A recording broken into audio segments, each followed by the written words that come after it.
નમસ્કાર દર્શક મિત્રો, SD ન્યૂઝ ગુજરાતી ચેનલ પર આપનું સ્વાગત છે ને હું આપની સાથે વૈશાલી પોબારુ કરીશું નજર આજના સમાચાર પર। અંકલેશ્વર JDCમાં આવેલ ફાયર સ્ટેશનની સામેની ફાઇબ્રોસ ફોર્જિક્સ કંપનીમાં તસ્કરો ત્રાટકી ફોર્જિક્સને લગતા મટીરિયલ મળી કુલ 1,76,000થી વધુના મુદ્દામાલની ચોરી કરી ફરાર થઈ ગયા હતા।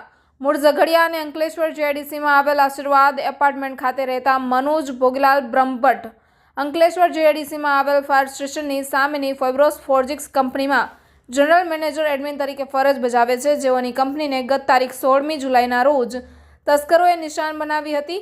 તસ્કરોએ કંપનીના ડાયશોપ એરિયામાં રહેલ ફોર્જિક્સને લગતા તમામ મટીરિયલ મળીને કુલ 1,76,000થી વધુનો મુદ્દામાલની ચોરી કરી ફરાર થઈ ગયા હતા।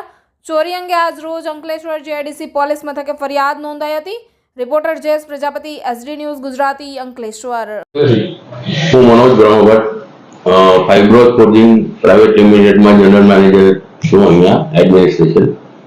મારી ફેક્ટરીમાં તારીખ 16 જુલાઈ 2024ના રોજ 5 પીસની ચોરી થયેલ હતી અને જેની અંદાજિત સુમારે કિંમત 1,80,000 રૂપિયા જેવી થતી હોય અમોએ પોલીસને જાણ કરેલ અને તારીખ 18/12ના પોલીસે અમને તેની FIR નોંધવા માટે જણાવેલ છે, જે મેં પોલીસને જાણ કરી છે ને જે FIRની કોપી મને મળી છે।